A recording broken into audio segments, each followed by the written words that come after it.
As we introduce the chapter, just over on the side, I have like 3 different pictures, graphics of what polynomials could look like. Notice that they're curvy graphs. Sometimes you might see a part of a polynomial that maybe looks kind of like a quadratic, like it's got a U shape. They've got mins and maxes. But the thing about polynomials is, like in the last chapters, if it was absolute value, it was definitely going to be a V. If it was quadratic, it was definitely going to be a parabola, a U-shaped graph. If it's polynomial, I don't really know right away what it's going to look like, what its shape is going to be. Is it going to look like a W? Is it going to look like a sideways S? Like, it all kind of depends on the function, and that's why this chapter is so long, because we talk about those different characteristics. So what I had you just write down was, what is a polynomial? So like if we're going to be studying polynomials, we ought to know what they are, right? You've studied things that have poly in them before, like in geometry, polygons are many sides. So a polynomial is many terms. And you've studied like the nomials before, binomials, trinomials, and that tells us how many terms there are. Okay. One thing that you want to be aware of, if it's a polynomial that we're studying in Algebra 2, the term can be made up of 3 things, okay? It might have coefficients. Let's make a note to ourselves, the coefficients are going to be real. Okay, so we're not going to have any imaginary coefficients. Could there be a polynomial with imaginary coefficients? Yes, we're not going to be studying those polynomials. So our polynomials will have real coefficients. They're going to have variables, okay? Generally, it's going to be x, but you could really use any letter that you want, okay? Let's put a note here.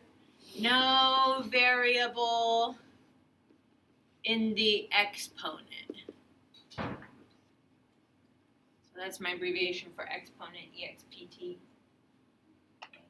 So you can have variables in your term. It's just really important, like your variable is going to be on the regular line of text. It's not going to be superscripted up in the exponent. It's going to be down on the regular line, okay, with your coefficient. Okay, and then a term will also have some exponents. Here's important things to know about your exponents. Your exponents have to be whole numbers. What do I mean by whole numbers? Give me an example of a whole number. Like 3 versus 3. Yeah, which one is whole? 3. 3, right? I call them sometimes like nice numbers, okay? And even more specifically, how is a nice number, whole number, different than an integer? Whole numbers are different than integers. Because why? Delaney? Integers can be like anything in between whole numbers. So No. Integers are also what I call nice numbers. Talk to your group. See if anybody in your group knows the difference between whole numbers and integers. Can anybody rattle off some whole numbers or rattle off some integers? What's the difference?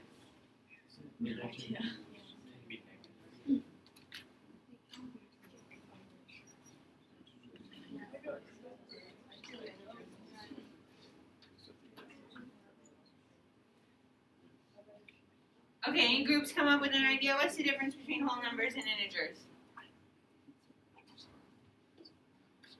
Jake, what'd your group say?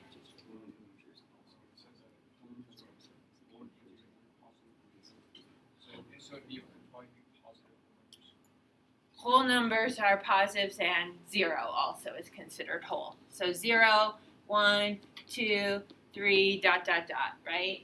Key here is your exponents can't be negative, your exponents can't be fractions. Okay, so if you would like what exponents are not, you'll have no negative exponents, you'll have no fraction exponents. So they got to be whole numbers. So I just have an example down at the bottom.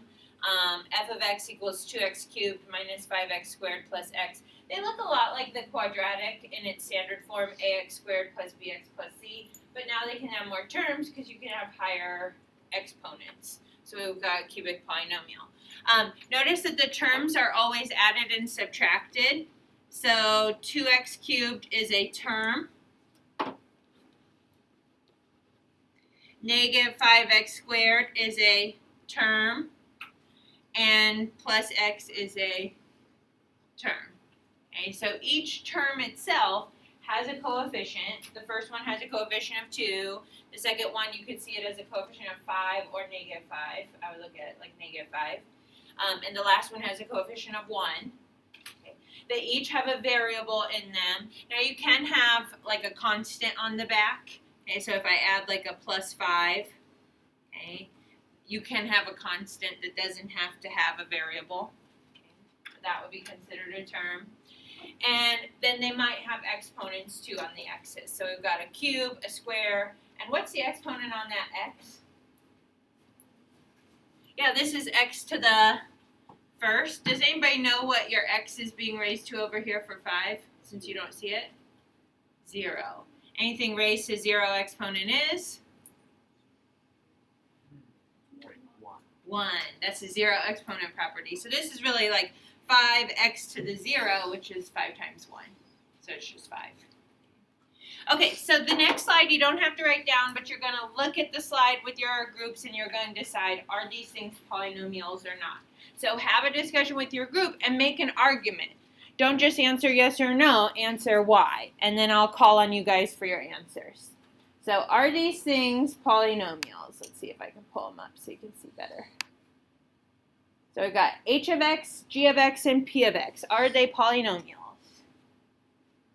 Okay, AC, I'm going to ask you for your phone. Let's start fresh. Try to pay attention in class today.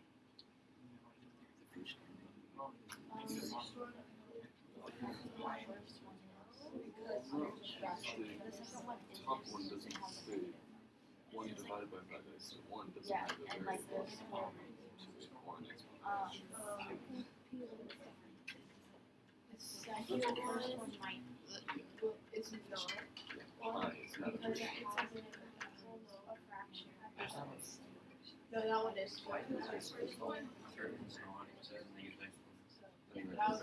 Square root 2 is not a real number either, so none of them. The third one's right. Pi is not, square root 2 is not a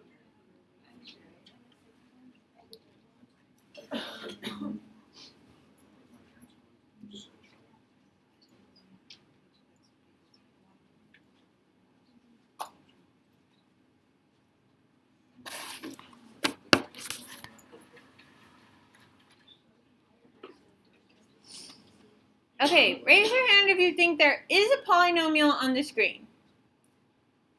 There exists a polynomial on the screen. Okay, we got most groups saying yes. Maddie, which one do you guys think is a polynomial? The second one. And your reasoning? There is there's like all of there's coefficients, values, and exponents. Okay, and so any coefficients and any exponents would make it a polynomial? Not necessarily. Now I'm rethinking my answer. Oh. Of the negative 2/3. Because it's not a whole number. Oh, wait, no, that's exponents. So actually, I'm not sure. Because, I don't know.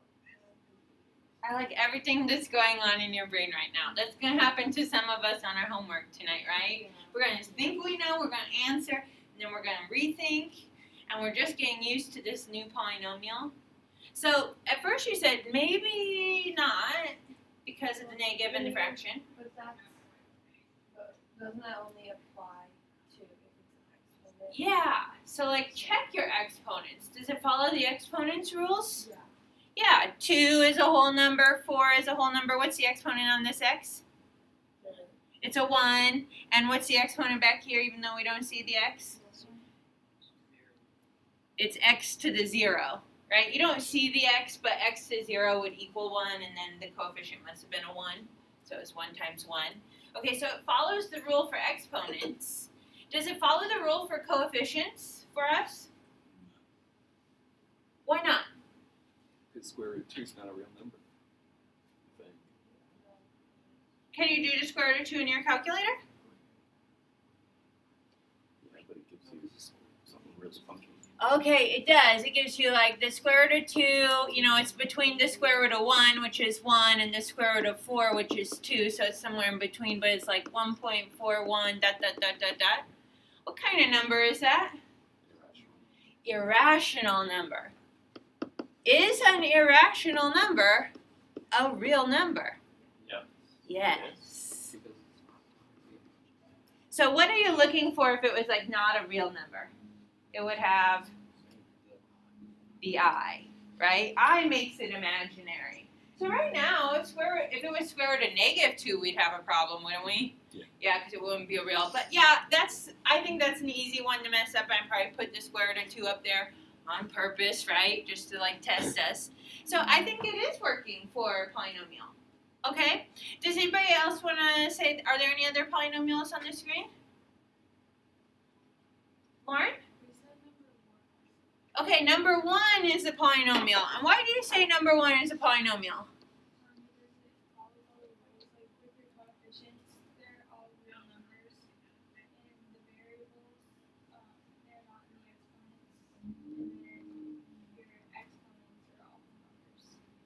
Okay, what is the exponent on this x? 1, because it's there, right? So it must be 2 times x to the first. And what's the exponent on this x?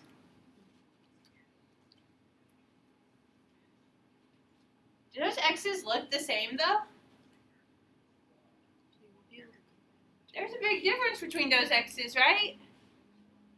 One of those x's is in the denominator. Okay, so let's test our exponent properties rules. How do you move exponents from the numerator to the denominator? What do you mean flip it? Well, what makes it move up and down? If the exponent is positive or negative. If it's a positive exponent, it would like stay where it is. So it is x to the positive 1 down in the denominator. Well, how would you move it to the regular line of text?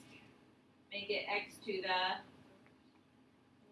negative 1. Would flip it up into the numerator. So I would argue that h of x, I'm going to write it down here, is really 2x to the first plus, are you okay with me saying it's 1/2 x to the negative 1? Like if you had x to negative 1, then you would flip it and make it 1 over x, and that would multiply by 1 over 5, which would be 1 over 5x. So now does it follow all the rules? No. Okay, so that one I didn't prep us for, but that is good for us to have that conversation. Okay. X is in the denominator, which really means it's a negative exponent. If we flipped x to be in the denominator of a fraction, it had a negative exponent. It would move it from the regular to the reciprocal, 1 over. If you had like an x squared down here, then it would have been x to the negative 2. If it's in the bottom and it says like 5x to the negative first and you flip it to the top. Then it would still be, yeah. Okay, so that's a good one. If we change that rule, or we change the equation, let's make a brand new one. I'll call it t of x. And we called it 2x plus 1 over 5x to negative 1. If we wrote it like that, then the negative 1 is touching the x. So notice I'm never flipping that 5. That 5 is like a coefficient. That would make it 2x plus 1/5. And then x, you could write it on the top or like multiplied by is the same as moving it up. X to the first. And then what could you do with 2x plus 1/5 x? Combine them. They're both x terms, right? So then you really have, what is that, 10/5? So this is 11/5 x. What kind of shape is that? y equals 11/5 x? Just a line, yeah. A line is considered a polynomial. It's a one term, or could be binomial, but it has just an x value. Yeah. Okay, good. Okay, and then p of x, is that a polynomial, yes or no? No, because it has negative exponents. That one's pretty obvious. Okay, note that that negative exponent would really be written as pi x to the fifth minus 1 over x. So again, just to kind of illustrate why number 1 wasn't a polynomial, if you use your exponent rules and flip it, it becomes 1 over x plus 7 minus x squared. So when you see x's in the denominator, that means you really had negative exponents at play. Okay. Is it okay that our coefficient is pi? Yeah, that's going back to AC's argument as well. Like, it's an irrational number. We can't write it as a fraction, but it is still a number. Okay, it is not imaginary. Okay, we're going to do some vocab. Okay, so here are things throughout chapter 4. I'm going to be saying this in class. I'm going to be writing this in directions. So these are 4 things you need to be comfortable with, like knowing what we're talking about, so we can understand the language.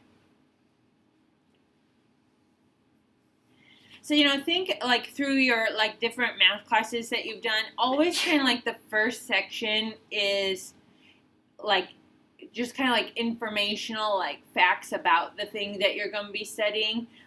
We're not really doing a whole lot of math right now. We're learning how to talk about polynomials, okay, and understand what polynomials are. Okay, so I do have an example up here just so that we can kind of like point to things in the example. All right, remember we had different forms for a quadratic. We have vertex, intercept, and we had a standard form. And in a quadratic, it looked like ax squared plus bx plus c. And the key piece to standard form is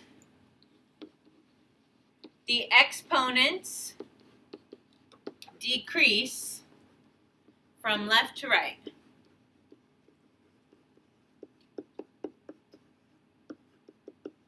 AC, writing this down.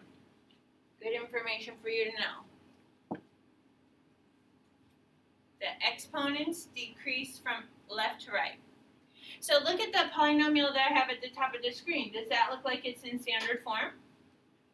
Yeah, x cubed is first, minus x squared, plus x, minus 5. So our exponents are going down as we go from left to right. Okay? The degree of a polynomial is the highest exponent. The highest exponent. So a lot of times people get confused and they think the degree is just an exponent. It's not any exponent. It's the highest one in the problem. So what would be our degree in this f of x? It's the highest exponent, 3.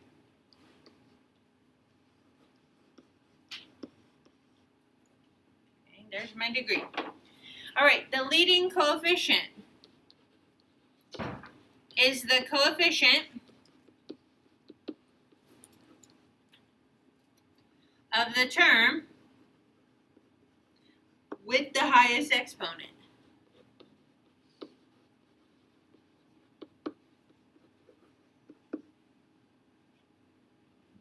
So there's lots of coefficients in a polynomial if you have many terms, right? Each term has its own coefficient.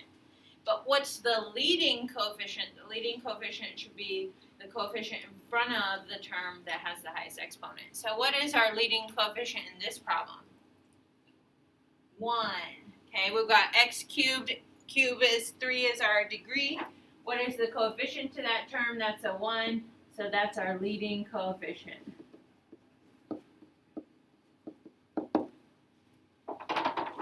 Notice that your degree and your leading coefficient are part of the same one term, right? So if you can just find the one term that has the highest exponent, that's where you're also going to find your leading coefficient.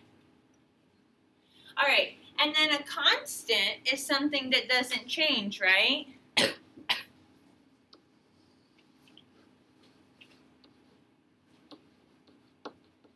So if it doesn't change, it doesn't vary. It's whatever your term is with no variable or no x. So sometimes it will look like a polynomial has a constant, like in our example up here. What's our constant? Do we have a term with no x? Negative 5. Okay, so here is our constant. Other times you could have a polynomial, like I'll make one up, g of x equals x cubed minus x squared plus x. It looks the same, but do you see a constant in that problem? 0. You don't see it, but there is a constant. The constant is 0. Okay, so you'll always have some constant whether you see the number or not. Okay, so reread those really quickly on your paper. Do you understand what you wrote there? The degree is the highest exponent. The leading coefficient is the coefficient in front of the term with the highest exponent, and the constant is the term with no x.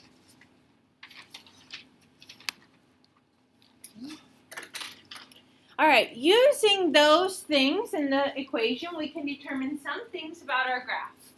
Okay. So one thing that the equation can tell us about the graph is the type of polynomial that it is.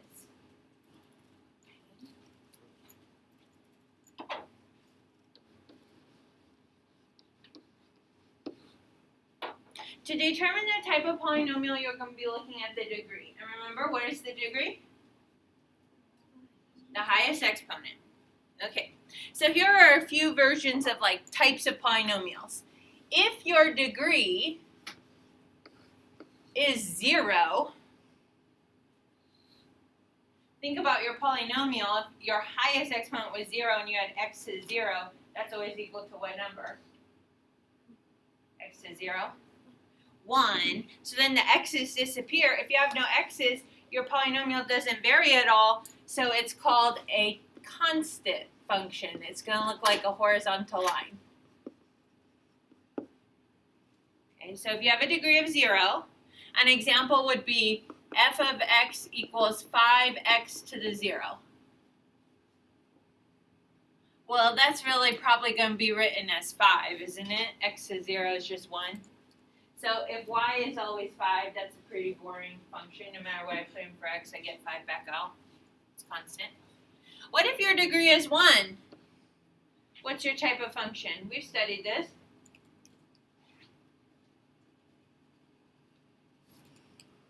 G of x equals, I'll do 1/3 x plus pi.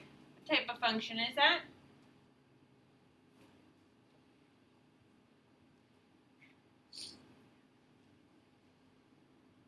Did I make it too hard because I put pi in there? 1/3 x plus 2. What kind of function is that? Jonah? Linear. Fine, linear. Okay. What if your degree is 2? Studied this one. Quadratic. Does anybody know what we call it if you go a step higher and you have a degree of 3? Cubic. Degree of 4 is quartic. And a degree of 5, sometimes you hear quintic. But remember, you did this with polygons in geometry, like there was the triangle, the quadrilateral, the pentagon, the hexagon, heptagon, octagon, nonagon, decagon, and maybe you went a little bit further. But at some point, do you remember what you called a 26-sided figure? A 26gon, right? So at some point, if our degree gets too big, okay, if our degree is n, and it's past all these things, we just say it's nth degree. So if my degree was 8, I don't have a name for that. I just say it's an 8th degree polynomial.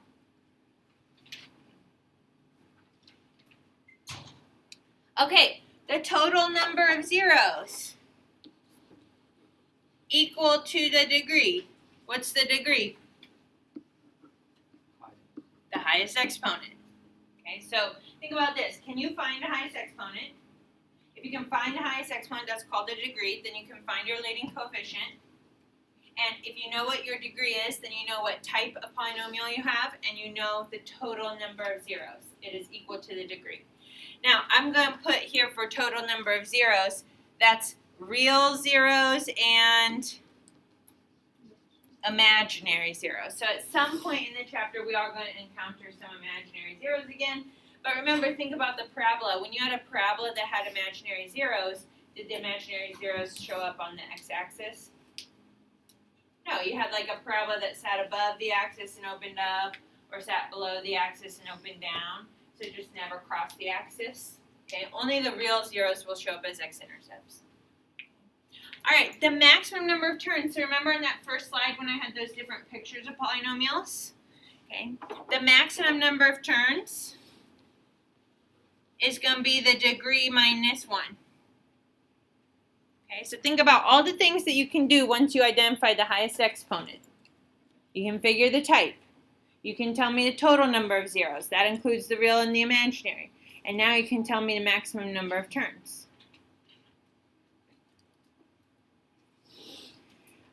Just because you have a maximum number of turns, it doesn't mean you have to take all the turns.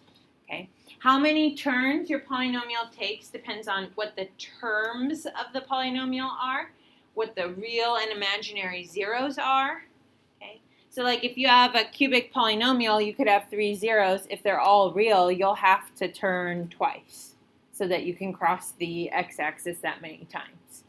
Okay? So we can have cubics that don't even turn though. Okay? But that's the maximum number. All right, the y-intercept. In any math class, with any teacher, in any function, how can you find a y-intercept for your graph? Plug in 0 for x, right?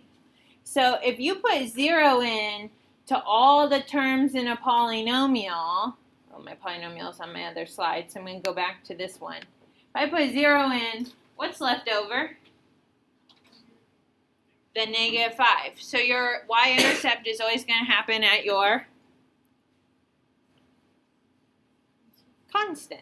Yeah, the one without the variable, right? That's the only value that won't turn into a 0.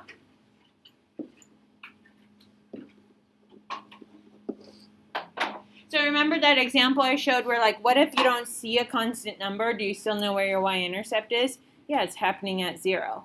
Okay, so you have an x and y-intercept right there. Okay, I'm going to give you this little sheet. Okay, it's got 4 different graphs on it. If you want to like go over the graphs with a pen or a pencil so you can like see them better, that's totally fine. I'll send around some tape dispensers, and you can tape this in your notes if you like.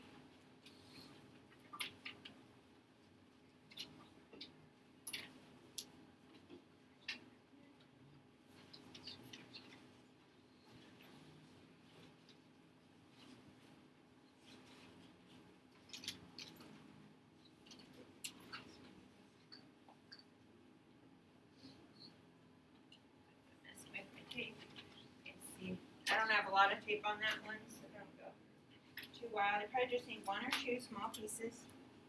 If you want to tape it in your notes, you can. You do not need tape around the entire border.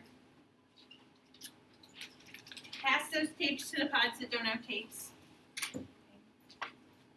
Okay, so like I said, these are kind of hard to see, so I'm going to trace over them with my marker. So if you want to do that on yours, you can.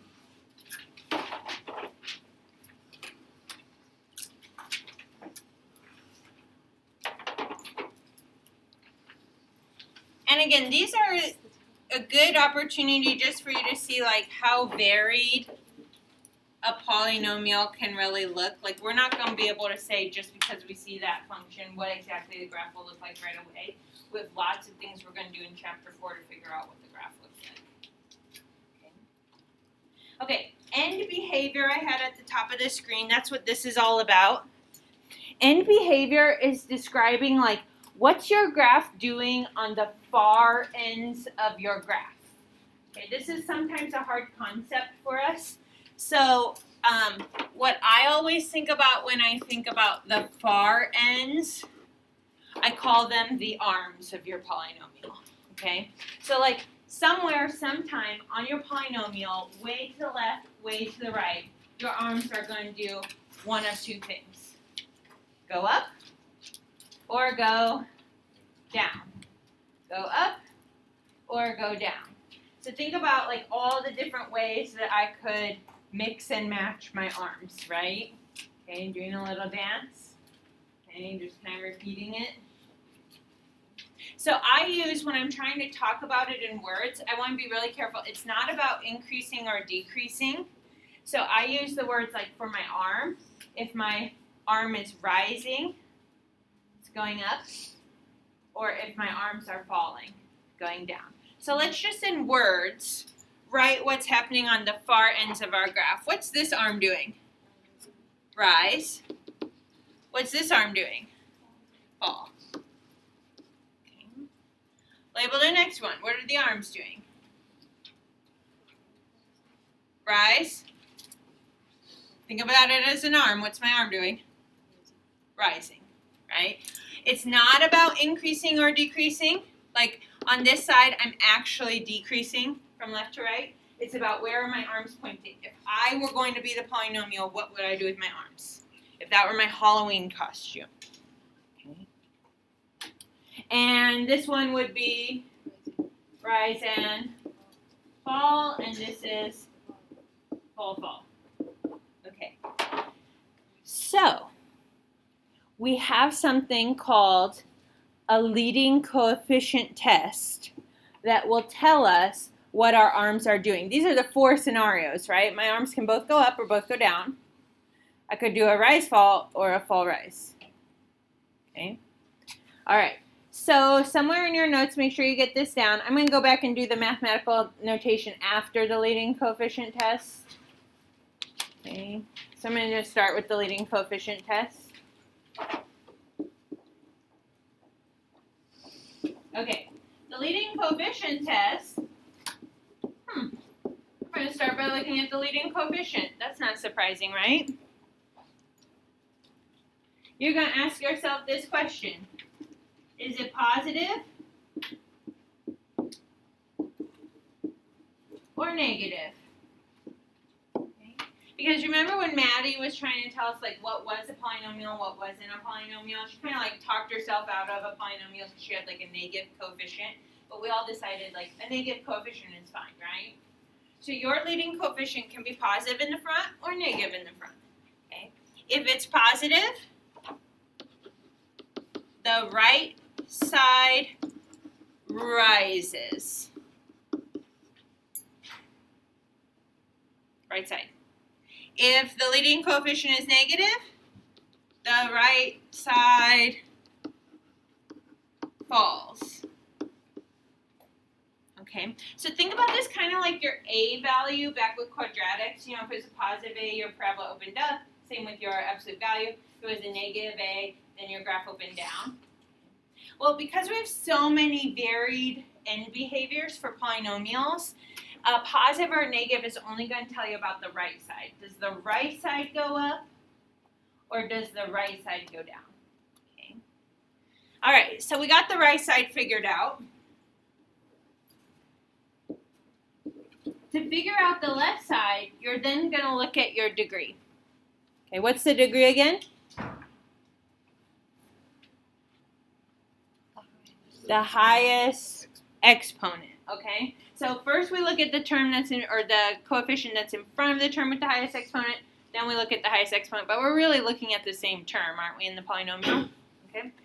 All right, for the degree, degrees are always positive because they're exponents, so you can't ask the question positive or negative, you ask the question even or odd.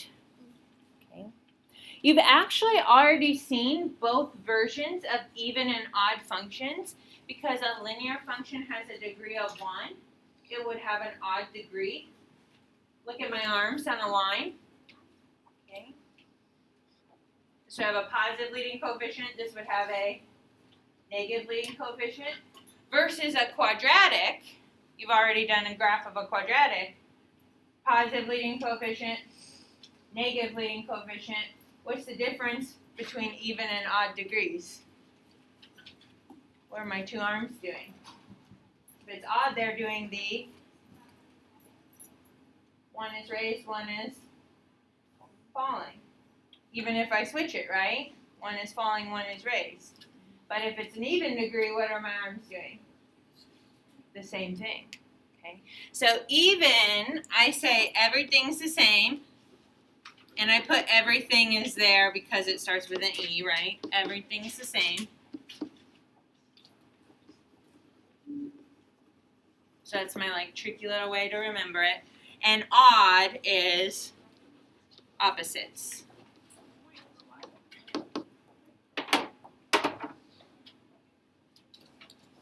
Okay, so how will you determine the end behavior? First, look at the leading coefficient. That'll tell you your right side, whether it goes up or down. Then look at your degree. That'll tell you if it does the same thing or the opposite thing.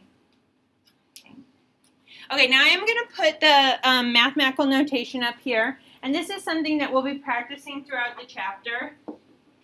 So there's 4 mathematical notations that you need to know. Right side, left side, rise and fall.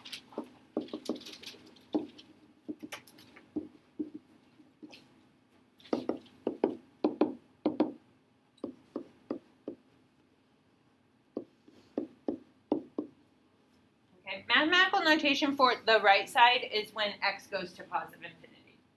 Then you go all the way to the right. Mathematical notation for left side is x goes to negative infinity, because then you go all the way to the left. For rise and fall, instead of talking about x's, what are we talking about?